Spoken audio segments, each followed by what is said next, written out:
Questions, anybody? You've had a lot of coaches in the past go on to the NFL and coaching friends, and Coach Partridge this past year with Pittsburgh. You know, how important is it to show like what your staff has been able to do, that they've stuck together for as long as they have, and you haven't had the attrition that other schools have had and different things like that? Well, first of all, I think Coach Partridge has earned the opportunity to be there. He's done a great job at Pitt. He and I were college teammates, and then have worked together at Drake and at Wisconsin, so I know how good a coach he is. He's had a lot of opportunities to leave there. I know raising his daughters in Pittsburgh was important to him. I think if you look at our staff, our continuity, just like him being at Pitt as long as he was, there's a lot of factors. You know, one is the staff culture we have, which we're very proud of, the way these guys work together. There's a lot of experience and low ego, high output with this group. But the quality of life in Raleigh is big time, man. I mean, raising children in this city or grandchildren, whatever it may be, it's a great place to live. And so that helps, you know, and then Boo's done a tremendous job, you know, helping out in the resource areas for these coaches and for our recruiting staff, and all the things that make the coaches' jobs better is having great support around them. So, yeah, we're fortunate, you know, to have such a good, experienced staff that's stuck together the way they have. Dave, KC had such a big breakout season He last did. year. Have you seen him take steps forward in the spring, and how can he be better even next year? Yeah, I think, you know, he understands the volume of the season now and how long it is and the grind and how to practice better. I think, you know, if you compared his practices in the spring a year ago to where he is now, more mature practice player, probably the biggest difference. Knows the offense, knows the expectations, you know, so less thinking, you know, which helps. You know, it's not that you don't want players to think, you do, but you want to see them play fast. And so the less that's going on pre-snap in their heads, the better to free up their feet. Coach, everyone's been speaking super highly of Brandon Ceesay and going into his sophomore year. Yeah. What have you seen out of him so far? Very mature, super athletic guy, but he plays really hard, you know. So when you have a talented person that also works really, really hard, usually you have something pretty special. And you know, I don't want to put him on a pedestal yet because he hasn't been a starter here except for in our dime package. But we love the way he's coming in our program and the way he's stepped up, you know, with Shy leaving, you know, to fill a void over there, and excited about what he's doing, the way he's worked. I know talking to Thunder about his offseason, he felt like he would have been one of our MVPs of our offseason program. Had we had an award like that, he would have been one of the candidates. I think we say this each spring. How important is it to add depth to the offensive line? And Yeah. this is kind of like, you know, this in August is just huge opportunities for the young linemen. Every rep matters, you know, when you're developing a player.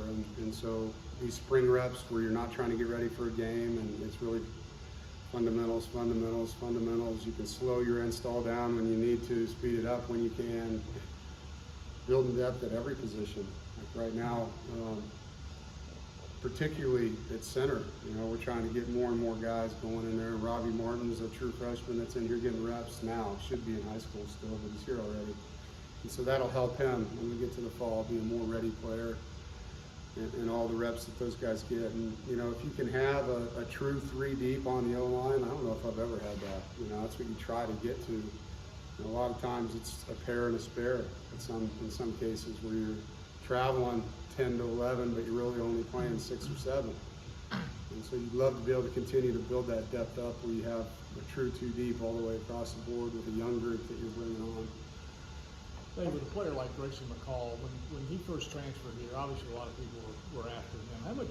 Where's the balance between him selling himself to you, sitting across the desk from you, and you selling his school to him? You know, I think it depends on the player. In his case, 3-time player of the year in that league, he didn't have to sell himself to us. You know, it was more about getting to know each other at that point, because we didn't recruit him in high school, you know, but he was a North Carolina native coming from Charlotte.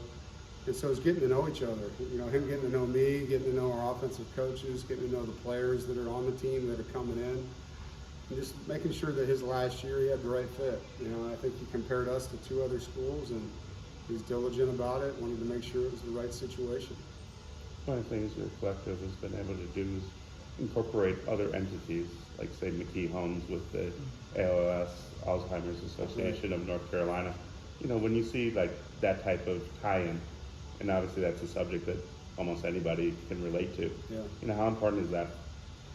Well, that's one of the things about this NIL, when the collectives are able to use the resources in the town in Raleigh and tie in, you know, different charitable things that allow the donations to then be, you know, charitable donations, and then build a life skill for these young players to give back to ALS or give back to Alzheimer's or give back to the special needs community.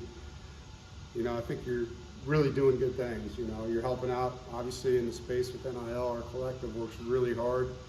McKee Homes is one example, but there's a lot of these business groups that have started helping us, and they're seeing the benefit of it, you know, with not only the players, maybe in a marketing space, but with how they can improve Raleigh, you know, and helping out in these special needs communities and all the different benefits that are out there. And Coach, they're moving early signing day up. Yeah. I just wondered if you had any thoughts on that. Yeah, it's interesting. I'm glad that it's not at the same time or after when the portal opened, I guess. I think that was one thing we all wanted. There's some things that came along with it I don't really understand, like a dead period. You know, basically, the entire month of December, except for 1 week now, is dead. And so it makes it hard, you know, to recruit all these guys that you might be recruiting in the portal, and there's 1 week to bring them on campus, you know, and some of them are still in school, you know, going to class. It's going to be tough. I don't really understand that. I wish they would kind of separate the high school players and the portal players and maybe have different calendars in December for them, because we're signing the high school players now December 4th.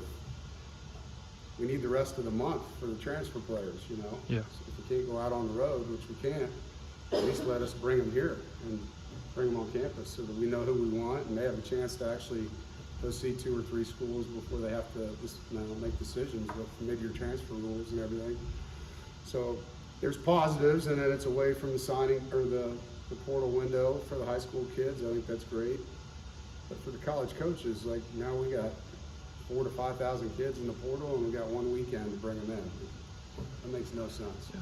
How does that affect in-home visits, say, in November for your high school recruits? And then on the flip side, it's a nice problem to have, but some coaches are going to be playing for a conference tournament or conference title, and like, oh, by the way, there's signing day. Well, we can't do home visits in November. Yeah. I mean, would So that we be don't something have you'd want to change? No. No. I mean, we're in the middle of our season. There's no way we could do that, and they're in the middle of theirs, you know. I mean, the benefit of December was being able to go into the homes of the kids, and now that's changed as well. And so it's just, you know, a lot of these decisions are being made without the impact of the entire calendar being looked at, in my opinion, or let's just fix this, you know, realize that that extends into a lot of things right there, you know. And had the signing date gone to June, like I think a lot of us thought it was going to, then the December thing wouldn't have been a problem anymore, you know. But it's just the way it is, and, you know, bend your knees, you get flexible, and you do the best you can. Have you seen Jordan Waters settle in? Last question. Have you seen Jordan Waters settle in? Really good. Yeah, he's a easy guy to get along with, you know, personality-wise, works hard, really well coached at the previous school. So he comes in with not just the body and the skill set, but he understands this game. Those guys did a good job with him. And so he's been a, you know, easy study that way to pick up our system, and you can see how he's going to impact the run game immediately. Thank you, guys.